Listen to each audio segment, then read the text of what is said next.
Hier ist Erbse und Senf, hier ist die Haxe in dem Sinne, da ist das Sauerkraut, da ist halt der Foodtruck. Du brauchst es, du lebst dafür, das ist vielleicht wie so eine kleine Droge auch. Ich war eine ausgebildete Opernsängerin. Ich liebe auf die Bühne zu sein und auch, vielleicht das ist der Grund, weil ich liebe in die Foodtruck Essen zu verkaufen. Da musst du Bock drauf haben. Lange Fahrten vor dir, nach oben, nach unten, nach rechts und links. Dann ist auch überall noch Sand im Schuh und im Auto auch noch und manchmal auch noch im Getriebe. Wo kommt denn Eisbein her? Dann kann ich mal sagen, hier hinten kommt's her.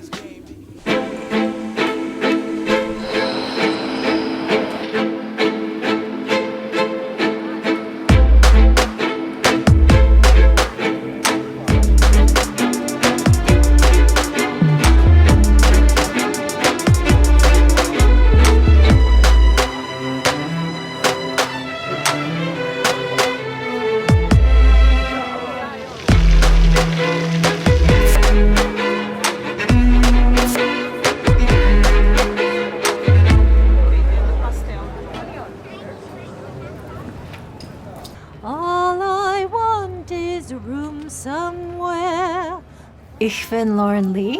Ich komme aus ein paar verschiedenen Ländern. Ich bin in Südkorea geboren und dann nach Kanada und den USA aufgewachsen und dann am Ende in Berlin gelandet. Lots of coal making lots of heat.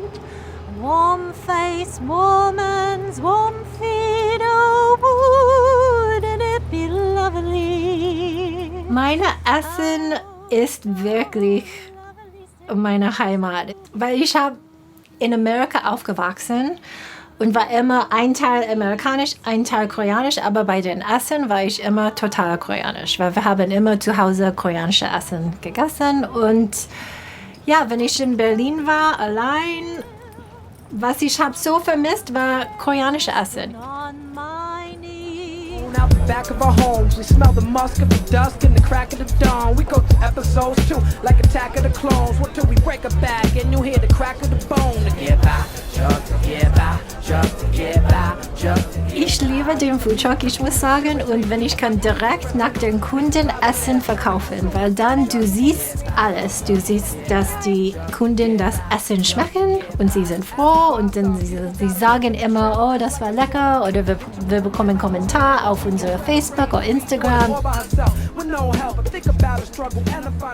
Wir haben viele verschiedene Konzepte. Wir machen zum Beispiel eine Tagesmenü für Business Lunch Catering. Das ist sehr, wir sind sehr beschäftigt mit das. Und dann, wir machen auch eine Lieferservice. Zum Beispiel Kochkurs und Workshops über Kimchi oder koreanische Essen. Wir machen auch Catering von den Foodtrucks. So, wir sind beschäftigt in viele verschiedene Wege.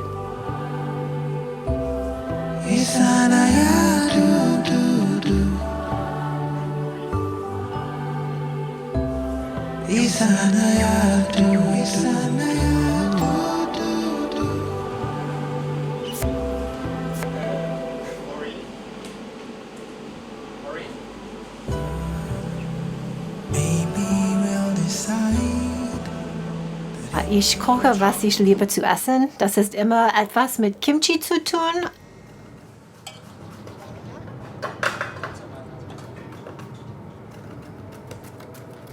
Die Kimchi-Pasta ist mit einer Reismehl-Püree und danach wir fertig machen mit koreanischem Chili-Pulver, viel Knoblauch, Ingwer. Wir machen das vegan, deswegen ich benutze keine Fischsoße und nutzen eine Mischung von Miso und Sojasauce. Das ist die ganz traditionelle Variante. Es ist mit Chinakohl. Und dann normalerweise, wir machen das in einer großen Topf in Erde und das bleibt für den ganzen Jahr fermentieren lassen und dann sie essen die ganze Jahr.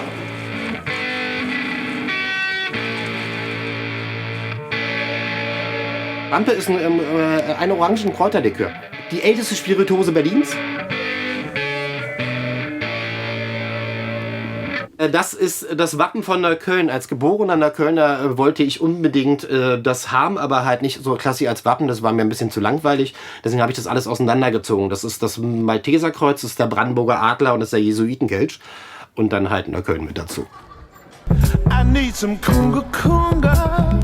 Yes, I do. Conga conga man. Es gibt koreanische Streetfood, koreanische Tacos, Fusion-Geschichten, mexikanisch oder auch irgendwelche polnischen Dumplings und aus Südamerika. Und von überall her kommen halt die Leute. Und gerade in Berlin natürlich sehr viele auch. Die bringen ihre Heimatküche mit. Hallo. Hallo, Marvin. Hey. Hey, buddy. Hast du eine kurze Sekunde? Willst du mal rauskommen? Ja, hi. Und, läuft gut? Ja. Sehr schön. Schönes Wetter, ne? Ja, ich weiß. Na, wie geht's? Sehr gut geht's. Schön, dich zu sehen. Es ist noch mal wie Sommer. Besser als Sommer, genau. Es ist nicht zu heiß. Die Leute essen gerne bei dem Wetter, ne? Ende September. Burger für mich war es keine Heimatküche, aber ich war lange Zeit in den USA, habe das kennengelernt und Burger habe ich mich einfach verliebt. Ja? Und dementsprechend wollte ich halt Burger machen, aber es gibt andere Leute wie die Lauren von Fräulein Kimchi zum Beispiel, die hat diesen koreanischen Einfluss da drin zusammen kombiniert, aber auch mit amerikanischen anderen Sachen, also wahnsinnig spannend.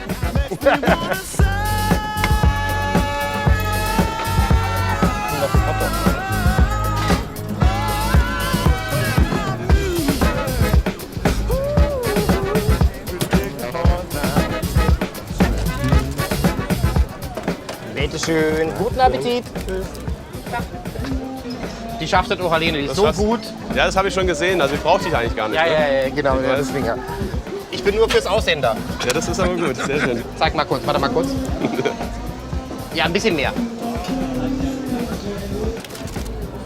Vielleicht gehen wir nur in die vegane Richtung, vielleicht machen wir nur vegane Burger. Läuft bei dir. Und das sind auch schon vegan? Ja. Nicht schlecht.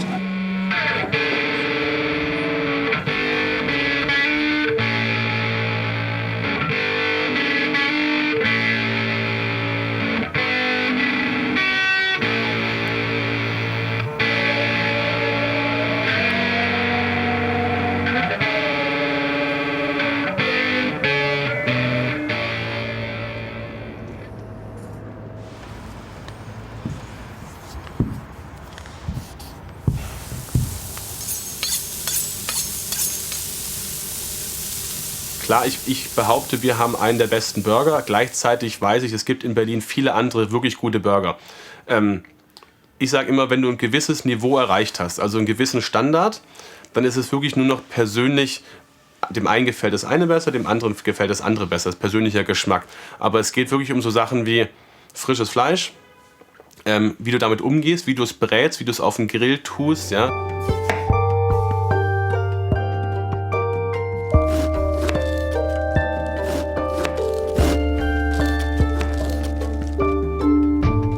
Wir versuchen wirklich straight amerikanische Burger zu machen. Die europäische Version von Burger, da geht es oft darum, hochzubauen und mit viel Shishi und dann kommt noch ein Rucola und hier noch was und da noch und noch so ein Käse und noch ein Hüttenkäse und noch Pilze und bla bla bla. Und oft sind die Brötchen auch sehr, sehr fest, sage ich mal. Ja, die Burger Buns, die sind oft sehr fest und so, ja, mehr wie so ein Brötchen, das man beim Bäcker bekommt. Und die amerikanischen Burger, da ging es immer nur um diesen rudimentären Geschmack. Der Burger ist nicht zwangsläufig immer der schönste. Ja? Der muss auch nicht der höchste sein. Da geht es um Fleisch, geschmolzenen Käse, bisschen Salat, bisschen Zwiebel, Tomate, vielleicht Gurke, eine gute Soße. Und das war eigentlich schon der klassische Burger, wie man ihn kennt. Ja? Das ist der klassische amerikanische Cheeseburger. Und da geht es darum, beim ersten Bissen beißt du rein und hast einfach dieses Gefühl von, oh, will mehr.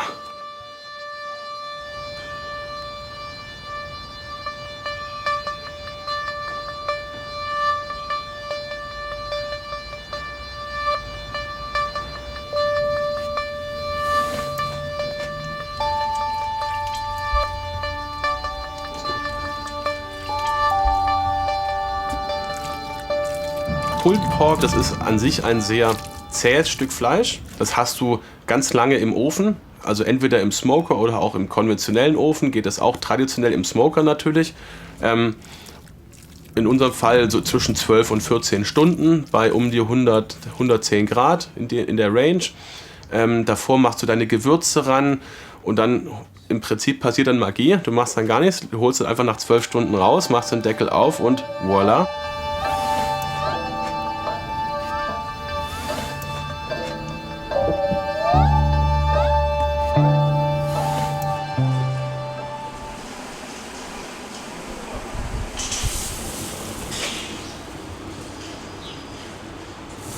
So, bitteschön, lass dir schmecken, die in die Mittagspause.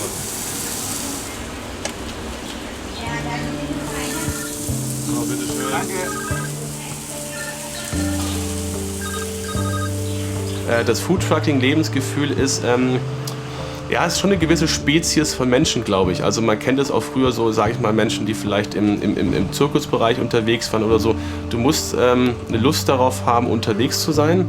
Du musst ein Interesse daran haben, verschiedene Menschen immer wieder kennenzulernen und auch mit den Leuten zu sprechen. Du bist wie so ein Marktverkäufer eigentlich. Du musst dein Produkt anpreisen, du musst den Leuten immer wieder das Gleiche erklären, ohne dass es dich nervt. Du musst es mit Freude machen und so ein bisschen das Ungebundene auch da drin wahrscheinlich. Ja, dass du nicht jeden Tag die gleiche Routine hast, sondern du hast einfach unterschiedliche Events, du hast verschiedene Szenerien, du bist auch im Land unterwegs. Na, ob das Foodtrucker jetzt ein Lebensgefühl ist, das sei mal dahingestellt. Für mich geht es eher darum, Leute mit meinen Sachen zu begeistern. Das ist mein Lebensgefühl eigentlich. Ich möchte Leute davon überzeugen, dass dass Küche lecker sein kann und dass man das mit sehr viel Liebe und Hingabe machen kann. Und das ist mir viel wichtiger, als ob ich jetzt Foodtrucker bin oder ein eigenes Restaurant habe oder ein Imbiss habe. Das ist egal. Ich möchte Leute mit meiner Leidenschaft überzeugen und sie dazu bringen, immer wieder gerne bei mir essen zu kommen.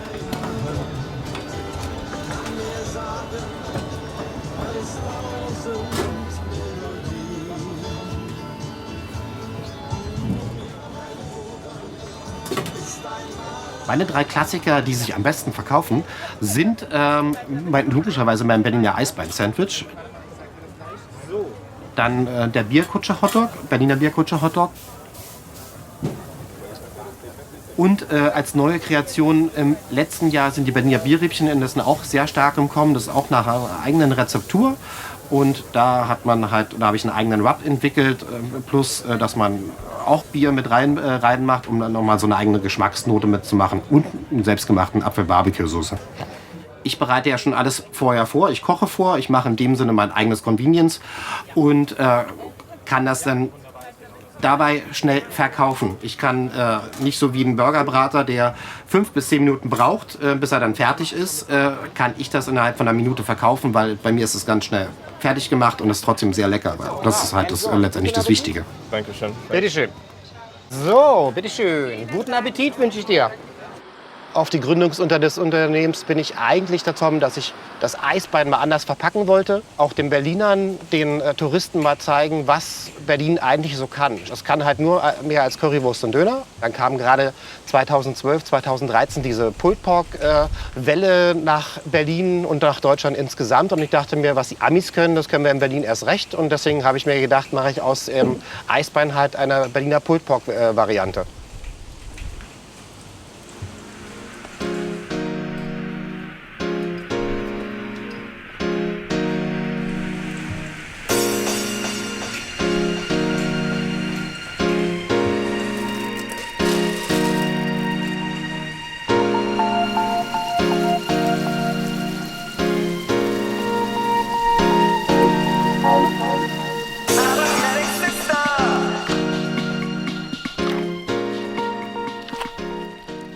Gelernt habe ich eigentlich mal Zimmermann.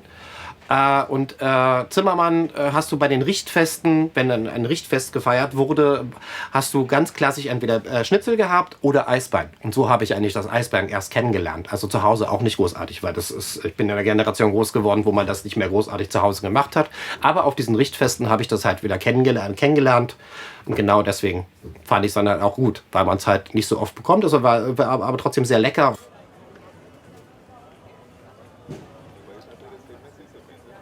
Warum Panik seine Budike heißt oder das Wort Budike damit hinten mit dran hängt, liegt daran, dass das ein Altberliner Wort für Kneipe, Restauration ist. Also man hat früher so Essen da verkauft.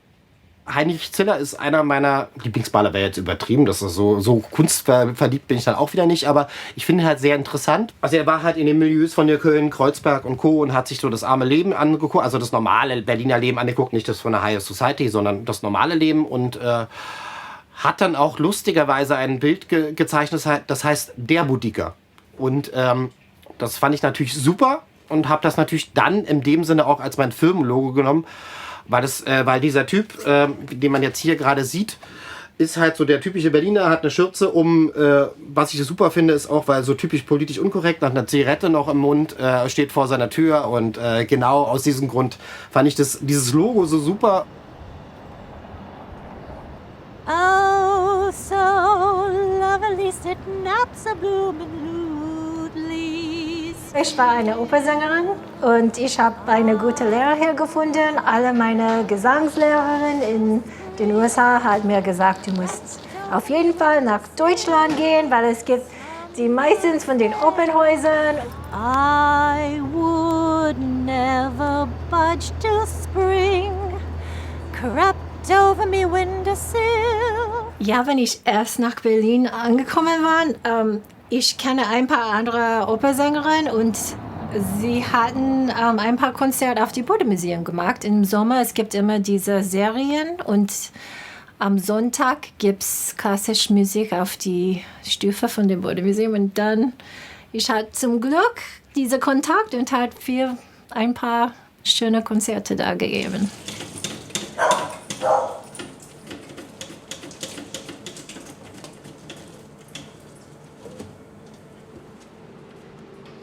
Ich liebe zum Kochen, das war immer mein Hobby und ich habe immer gedacht in meinem Kopf, vielleicht später, ich mag etwas mit Essen. Ich dachte immer, dass ich kann die beides schaffen und habe für ein paar Jahre versucht, war immer ein Fuß, aber kann nicht beides schaffen. It's busy today, huh?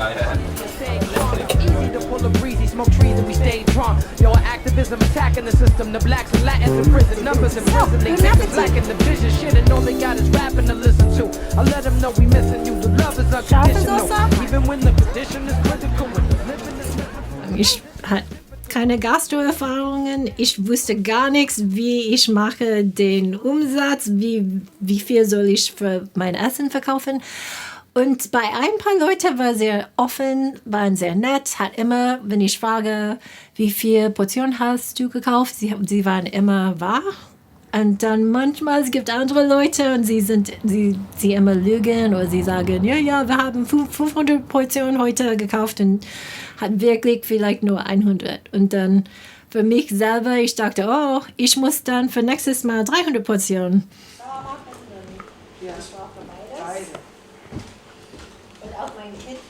Jetzt habe ich gesehen, dass für die letzte, ich weiß nicht, paar Wochen, vielleicht kann sein ein paar Monaten,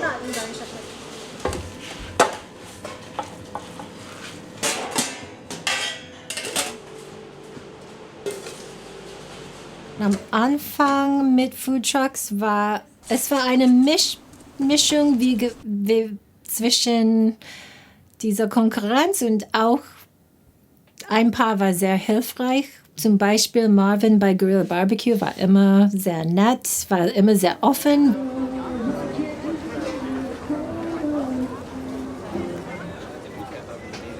Hello, hello. Knocking on the door. What's up, Chris? How you doing? Happy days? Yeah, man, we're sold out again. Sold out again? Fantastic. I mean, you started like a couple of months ago, and how's it going? I started in June, and everything's going pretty good. Auf jeden Fall Peak-Fein, geile Burger, geile Chicken Burger, bitte? Ja klar, natürlich. Aber ist gut bei dir, oder? Ist eine mega Schlange, alles gut. Ja, läuft wie immer. Ich bin auch so ein klassischer Quereinsteiger. Ich bin studierter BWLer und VWLer und ich habe als Berater gearbeitet, als Unternehmensberater für ein paar Jahre. Und und dann war das irgendwann nicht mehr mein Calling sozusagen, also nicht mehr meine Berufung. Und dann habe ich nach was anderem gesucht. Und ich kannte diese Foodtruck-Thematik ein wenig aus den USA, weil ich eine Zeit lang dort war. Und habe auch schon immer sag ich mal, Gastro-Berührungspunkte gehabt, als Studentenjobs oder früher auch während der Schulzeit schon. Und dann, dann war der Gedanke eigentlich, kam dann auf, was mit Gastro, was mit Essen zu machen. Und das Thema Foodtrucks war zu dem Zeitpunkt, das war 2013, 2014, war halt eine ganz heiße Geschichte hier in Deutschland, da fing das gerade an.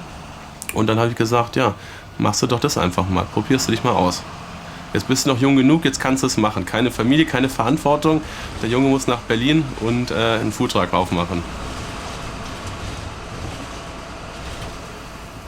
Das war früher die Halle 16 und auch dahinter die andere Halle. Das war die Neue Heimat. Und die Neue Heimat war so einer der ersten Streetfood-Märkte in Berlin hier. Das war 2014, 2013 ging das so los. Und das war wirklich dieser Hype, der damals war. Streetfood, Foodtrucks. Und es war wirklich schön. Es war ein ganz, ganz toller Ort aus ganz verschiedenen Kulturkreisen. Die haben zusammen Essen gemacht und haben so ein bisschen ihre Kultur mit reingebracht. Und so hast du einfach eine ganz spannende neue Küche gehabt, die entstanden ist. Meine erste Mitbewohnerin kommt aus Bayern und sie hat für mich Spätzle gemacht. Und ich liebe Käsespätzle und dann ich dachte, vielleicht das passt gut mit Kimchi und dann ich habe das zusammen gemacht und alle ihre bayerischen Freunde waren auch begeistert. Wir hatten eine bayerische, koreanische Küche zusammen gemacht. Es war so ein Startschuss, also für neues, spannendes Essen mit neuen Geschmäckern, die man vielleicht bis dato noch nicht kannte, aus der ganzen Welt. Aber auch hin natürlich der Fokus zu guten Produkten, ja? zu handgemachten Sachen. Also ich kann es jetzt nur auf den Burger zum Beispiel machen oder auf das Thema Barbecue, weil wir da sehr stark halt vertreten sind, das ist unser Thema. Und so einfache Sachen wie keine industriegefertigten Tiefkühl-Patties, ja? Sondern man macht es halt mit frischem Fleisch, den Burger. Ja? Und man hat ein Brötchen, das kommt halt nicht irgendwie nur vom Discounter, sondern man hat ein Brötchen, das per Hand gemacht, dass es gebacken ist, frisch beim Bäcker und so weiter oder selbst gemacht. Solche Kleinigkeiten. Und das hast du in allen verschiedenen Bereichen gespürt.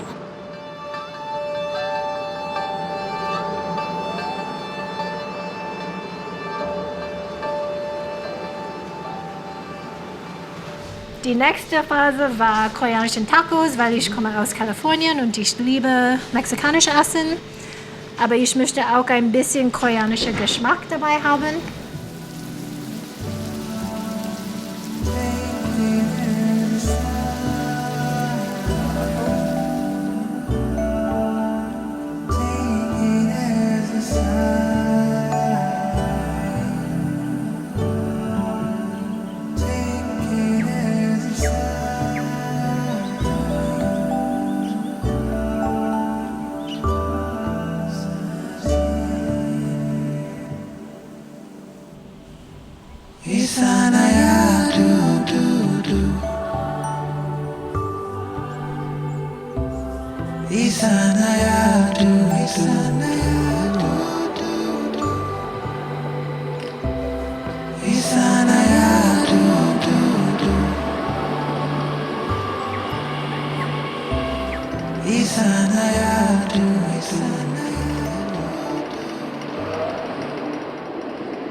Was macht der Ajo? Was ist denn hier los? Meine Eltern und mein Hund. Ja, die besuchen uns ab und zu mal, wenn wir hier im Einsatz sind. Es ist für die ja auch schön, an einem Sonntag mal rauszukommen, mal gucken, was macht der Sohn eigentlich so die ganze Zeit. Die ganze Zeit nur die beste Unterstützung bekommen und auch Interesse an dem, was ich tue, was auch schön ist, dass man darüber redet und auch echtes Interesse da ist. Ja. Gell? Ajo. Gell?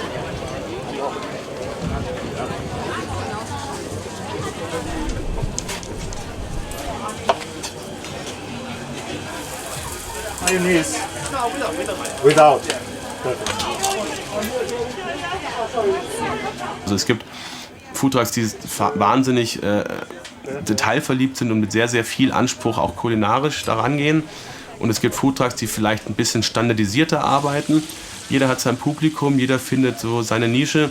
Und das ist, glaube ich, der wichtige Aspekt. Du musst deine Nische finden, deine Gruppe von Kunden, die Bock auf das haben, was du machst. Und dann funktioniert das.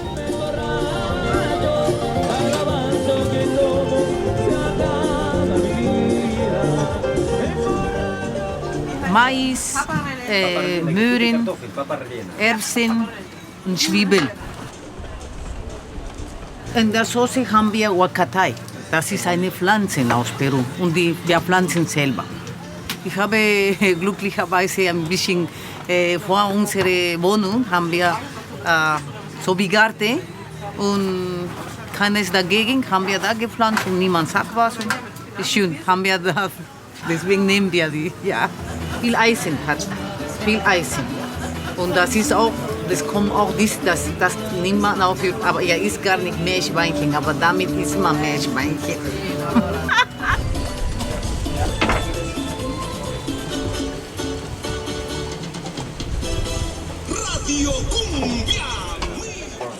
But this is Berlin?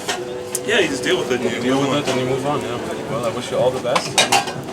I hope you continue making the All right, what can I get for you guys? Business is there's no overhead. You know, you don't have to pay rent every week or every month. You can go and work at different locations, different customer bases, which I think is really nice. And also, it was a pretty established business already in Berlin, so I didn't have to find new customers. It already has a following.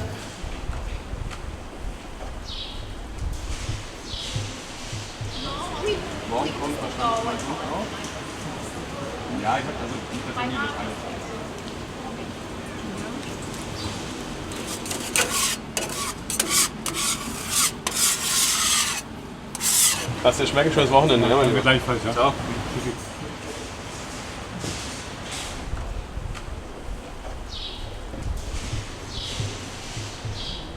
Wie läuft's, wenn es nicht läuft? Aber das ist halt, jeder, der einen Foodtruck macht oder irgendwie im Streetfood-Bereich unterwegs ist, der wird diese Ochsentour auch gemacht haben. Du stehst irgendwo und es ist nichts los. Und das musst du einfach machen, weil das sind Erfahrungswerte, die sammelst du und die Fehler machst du und das machst du ein zweites Mal und ein drittes Mal und irgendwann lernst du draus und dann weißt du ungefähr, okay, wo kann ich hin, wo lohnt sich's, wo stelle ich mich hin, was mache ich. Aber du steckst auch nicht immer drinne. Du bist frei. Du bist frei mit dem Foodtruck, du reist überall, du gehst, wo du willst und verkaufst deine Essen und ich glaube, das ist der Traum von Foodtruck-Händler. Also es gibt das Thema Streetfood als Überbegriff, sprich Streetfood-Märkte oder generell Märkte, Wochenmärkte auch, Festivals oder öffentliche Events, wo man einfach stehen kann. Und in Berlin privat was zu finden, ist gar nicht so einfach, wo du Platz hast für so einen Foodtruck und auch noch Strom. In den USA, du kannst einfach, wo es eine freie Platz sind, und das ist nicht dein privater Parkplatz, und du kannst einfach gehen. Oder du kannst die Erlaubnis bekommen, aber es ist sehr spontan. Du musst nicht warten. Wir hatten versucht in Berlin, aber es ist wirklich schwer.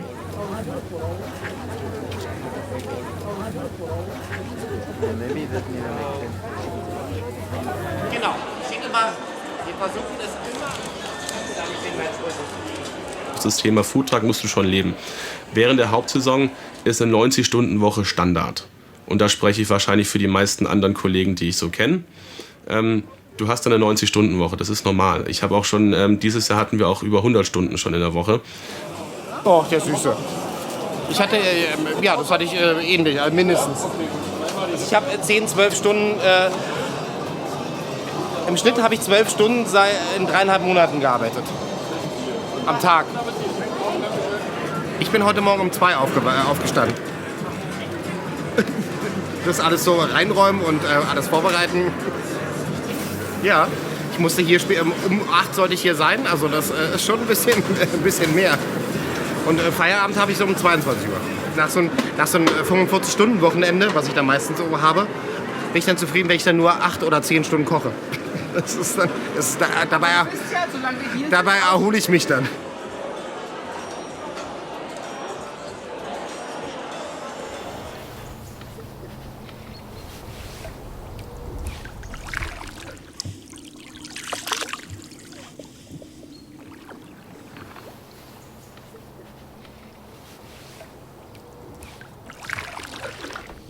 Die Faszination an dem Spreewald ist, dass man halt als geborener Neuköllner, was ich ja bin, wo man ja sehr urban lebt und sehr kompakt in der Stadt, wo man eigentlich nur Großstadt hat, mal in die Region rauszukommen, wo es ja sehr schön ist und mal runterkommt, entspannt, entschleunigen kann.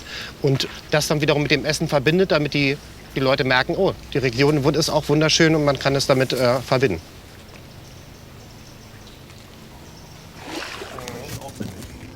Drei oder zwei davon, die machen jetzt die Krimi-Tour.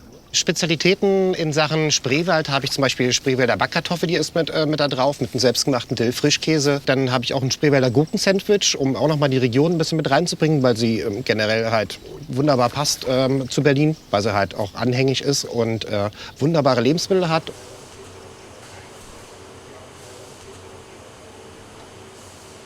Wir holen deswegen Gewürzgurken und Sauerkraut, weil sie hier am besten schmecken. Na, der macht eine natürliche Gärung. Das Sauerkraut bei Krügermann ist länger im Fass und somit kann es natürlicher gären. Und es wird auch extra für mich immer in diese Eimer gepackt. Ich rufe morgens an und sage, ich bin kurz vor eurer Mittagspause da. Und dann holen sie für mich das aus dem Fass in den Eimer und so passt das halt. Das ist halt ein schönes, mildes Sauerkraut und du hast da nicht so viel Säure mit drin.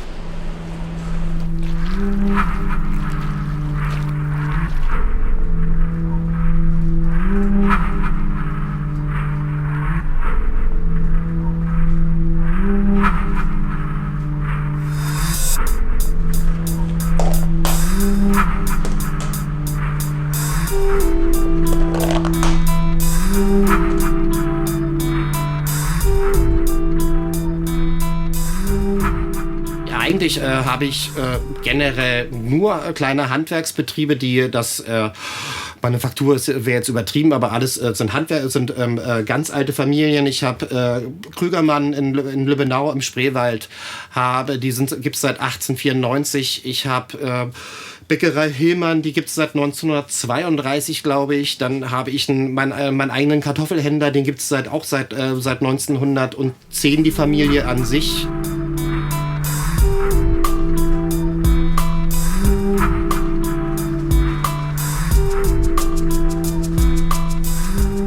Dazu habe ich dann noch meinen Fleischer, der sich erst mit 50 selbstständig gemacht hat, um nochmal zu zeigen, ich mache geile Produkte und das sind halt so die kleinen, wichtigen und die sind auch alle bei mir aus der Region. Das ist halt mir persönlich auch sehr wichtig, weil dann kann ich den Leuten auch was erzählen.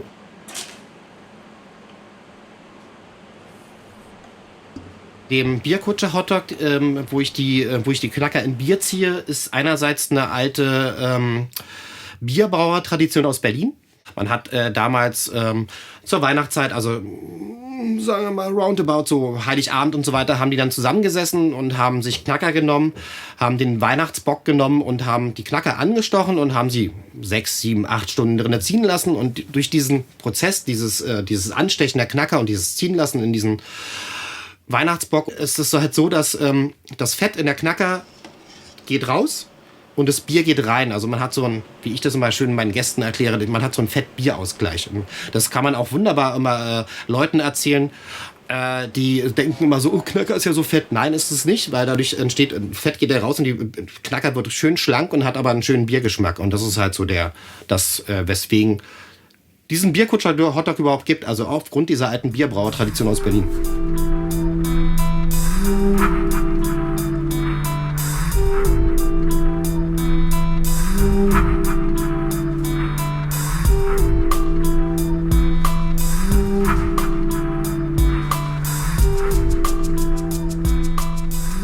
Heinrich Ziller hat auch gesagt, meine Wurst ist gut, wo kein Fleisch ist, da ist Blut, wo kein Blut ist, da sind Schrippen, an meine Wurst ist nichts zu tippen. Can I? Baby? Can I? Baby?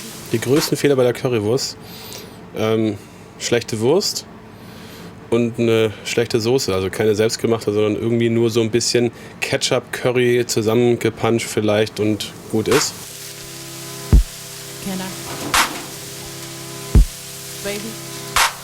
Und dann machen wir einfach unsere eigene Soße from scratch. Also wir fangen mit Tomatenmark, Tomatenpüree an und verschiedenen Gewürzen. 12 bis 15, ich weiß gar nicht auswendig, 12 bis 15 Bestandteile in der Soße. Und das macht es halt besonders. Ja. Und dann am Ende haben wir, wie es üblich ist, noch so ein Currypulver, das drüber kommt. Aber das ist ein richtig schönes Currypulver, wo man wirklich die verschiedenen Bestandteile erkennen kann und das auch ein ganz tolles Aroma hat. Before I turn the lights on. Can I? Before I turn the lights on.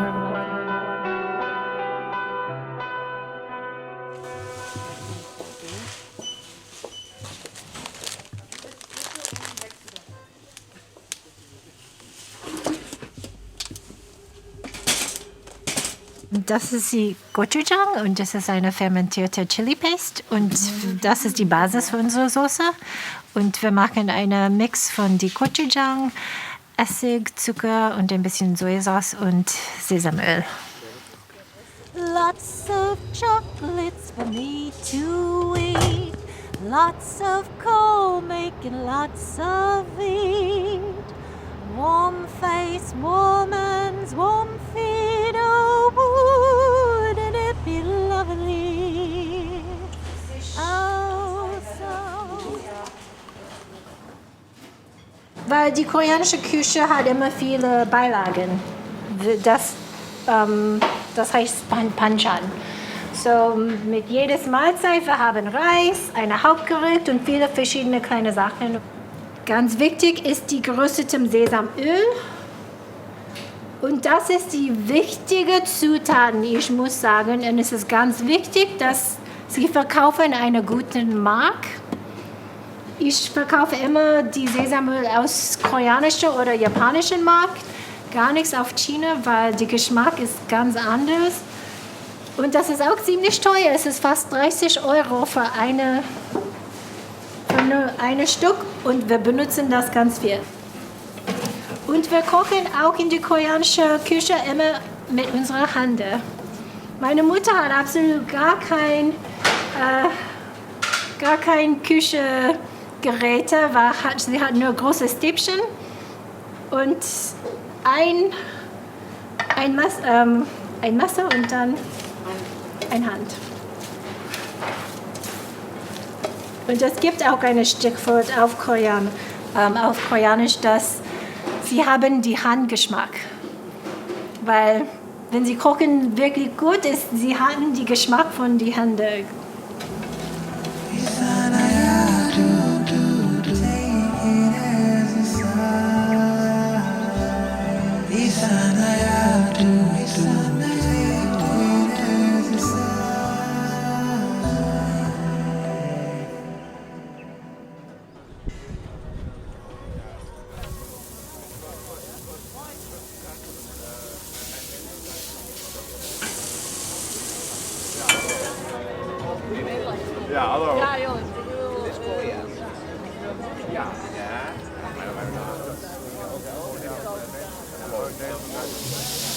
Was hier so braun ist, das nennt sich die Maillard. Also das ist diese Kruste, die entsteht durch die Hitze, durch die Eiweiße, Zucker, die da im Prinzip verbrennen.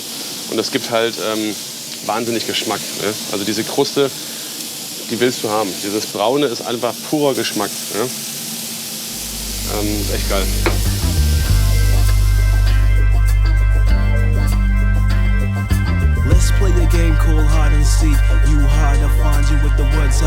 Ja, da kommt die Sonne. Und mit der Sonne kommen die Leute und mit den Leuten kommt der Umsatz. Man ist halt auf diesen Märkten, wird gesehen und dann kommen halt die Anfragen für Caterings. Und wenn du halt nachher, sag ich mal, zwei Möglichkeiten hast, du gehst auf einen Foodmarkt, wo du vielleicht verkaufst oder auch nicht, du weißt es nicht genau. Oder du hast halt eine Catering-Anfrage, wo du genau weißt, es kommen 200 Leute, so und so viel kostet das, bum, bum, bum. Dann nimmst du natürlich die sichere Sache, weil da weißt du genau, was du planen musst. Du musst nichts wegschmeißen, du kannst Personal einplanen, kannst den Einkauf entsprechend planen. Und das ist natürlich deutlich entspannter als auf einem Foodmarkt, wo du vielleicht verkaufst, vielleicht aber auch nicht. Fleisch ist, glaube ich, nicht zum Feind geworden, obwohl die vegane Bewegung, sage ich mal, immer stärker wird. Das merken wir auch an den Zahlen, an den Buchungen. Wir haben teilweise Caterings mittlerweile, die komplett vegan sind. Das ist ja nicht die Regel, aber es kommt vor, das hatten wir früher nicht. Der Anteil an veganen Speisen bei uns, also vegane Burger zum Beispiel, wird auch mit der Zeit immer mehr. Aber das ist für uns okay. Also wir wollen einfach nur ein leckeres, geiles Produkt machen. Und du kannst auch wahnsinnig leckere Burger in vegan machen. Also das ist schon umsetzbar.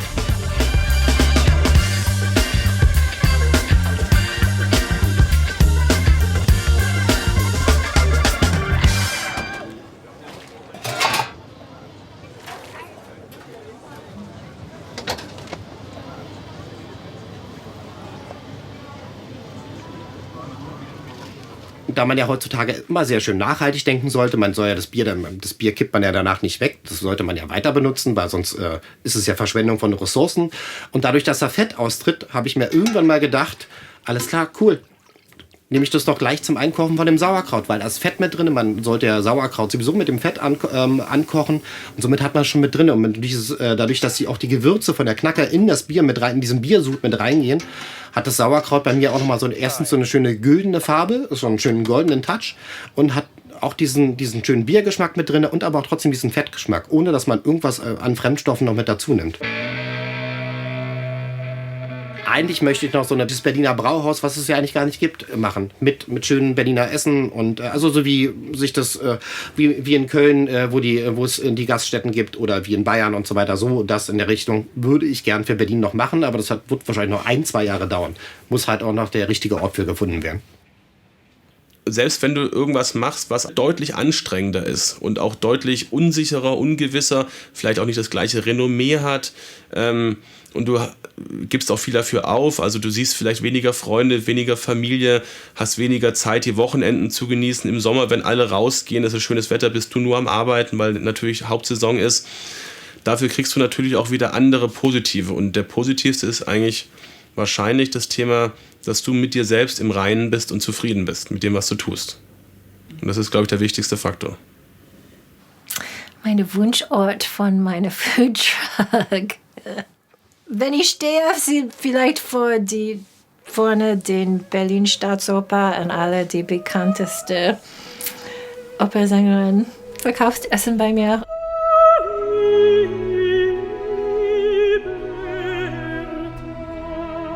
Und wenn ich direkt ins Theater gehen kann und dann ein schönes Stück sehen.